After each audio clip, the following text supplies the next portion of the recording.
আসসালামু আলাইকুম। আমন্ত্রণ জানাচ্ছি খাদিজা'স কিচেন ওয়ার্ল্ডে। খাদিজা'স কিচেন ওয়ার্ল্ডে রেসিপি পর্বে আজকে থাকছে আলু দিয়ে মজাদার ডিমের তরকারি।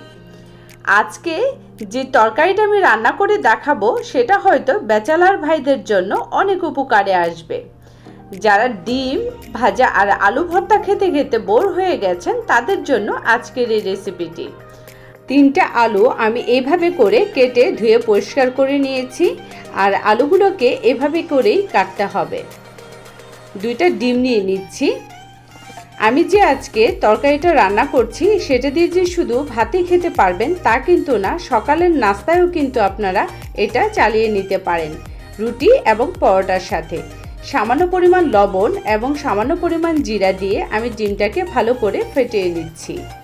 আজকের রেসিপিটা এত সহজ করে দেখাচ্ছি, কঠিন না মনে করে সহজ করে ভেবে নিন, কারণ রান্নাটা তো সহজই হওয়া উচিত। প্রথম কাজটাই করে নিচ্ছি আর সেটাই হচ্ছে ডিমটাকে ভেজে নিতে হবে। ধরে নিন আপনার বাসায় 5 জন মানুষ আর ডিম আছে মাত্র 2টা, ঘরে কোনো বাজারও নেই আর আছে সাথে আলু। আর এইভাবে করে তরকারিটা রান্না করে নিতে পারেন, 5-6 জনের খাওয়া হয়ে যাবে অনায়াসলি। আর সেটা যদি এইভাবে করেন তাহলে অবশ্যই খেতে পারবে 5-6 জন। কিভাবে খেতে পারবে এই 2টা ডিম দিয়ে সেই তরকারিটাই কিন্তু আজকে রান্না করে দেখাচ্ছি। তাহলে চলুন ডিমগুলো ভাগ করে নিই। আমি ডিমটা ভাজার পরে ভাগ করে নিচ্ছি, ছোট বড় পিস করে নিতে পারেন। একই তেলের মধ্যে তেল দিয়ে দিচ্ছি, পেঁয়াজ কুচি দিয়ে দিচ্ছি, পেঁয়াজটা হালকা ভেজে পানি দিয়ে দিচ্ছি।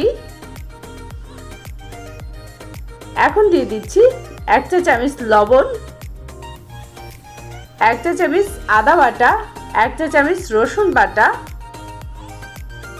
খুব অল্প মশলায় দিয়ে কিন্তু এই তরকারিটা হয়ে যায়। 1 চা চামচ জিরা গুঁড়া, আরও দিয়ে দিচ্ছি 1 চা চামচ হলুদের গুঁড়া, 1 চা চামচ মরিচের গুঁড়া। এই তো ছিল আজকের মশলা। আর এই মশলাগুলো সবসময় আমাদের ঘরেই থাকে। মশলাটা ভালো করে কষিয়ে এখন দিয়ে দিচ্ছি আলুটাকে এই মশলার সাথে ভালো করে মিশিয়ে ভেজে নেব। তারপর আমি ঢেকে রাখবো 3 মিনিটের জন্য। 3 মিনিট পর ঢাকনাটা খুলে নিচ্ছি। আলুটা যতটুকু ভাজা হয়েছে তাতেই চলে যাবে। আর এখন অ্যাড করে দিচ্ছি পানি। যে যতটুকু ঝোল খেতে চান ততটুকুই পানি দিয়ে নেবেন। এর মধ্যে আরেকটা কাজ করে নিতে পারেন, যদি হাতের কাছে টমেটো থাকে তাহলে সেটাও দিয়ে নিতে পারেন। ঢাকনাটা খুলে আবার একটু নেড়েচেড়ে নিচ্ছি। অতি সহজেই কিন্তু তরকারিটা হয়ে যায়। তরকারিটা হয়ে যাওয়ার আগে অবশ্যই লবণটা চেক করে নেবেন। আর কেউ যদি শুকনো মরিচ দিয়ে তরকারিটা রান্না করতে না চান সেই ক্ষেত্রে আপনারা কাঁচামরিচ দিয়েও কিন্তু তরকারিটা রান্না করে নিতে পারেন। তরকারিটা রান্না হওয়ার 5 মিনিট আগে ডিমটা দিয়ে নেড়েচেড়ে ঢাকনা দিয়ে ঢেকে তরকারিটা উঠিয়ে নিতে পারেন। আর হাতের কাছে যদি ধনেপাতা থাকে তাহলে সেটাও দিয়ে দিতে পারেন, এতে করে তরকারির টেস্টটা বেড়ে যাবে। যদি আজকের রেসিপিটা ভালো লাগে তাহলে অবশ্যই একটা লাইক দিয়ে দিবেন আর তরকারিটা রান্না করে খেয়ে আমাকে কমেন্ট করে জানাবেন। আজকের রেসিপিটা ভালো লাগলে অবশ্যই লাইক, শেয়ার, কমেন্ট এবং সাবস্ক্রাইব করতে ভুলবেন না। পুরনো কথাটা নতুন করে শুধু এই জন্যই বলি যেন আমাকে সাবস্ক্রাইব করে এগিয়ে নিতে পারেন।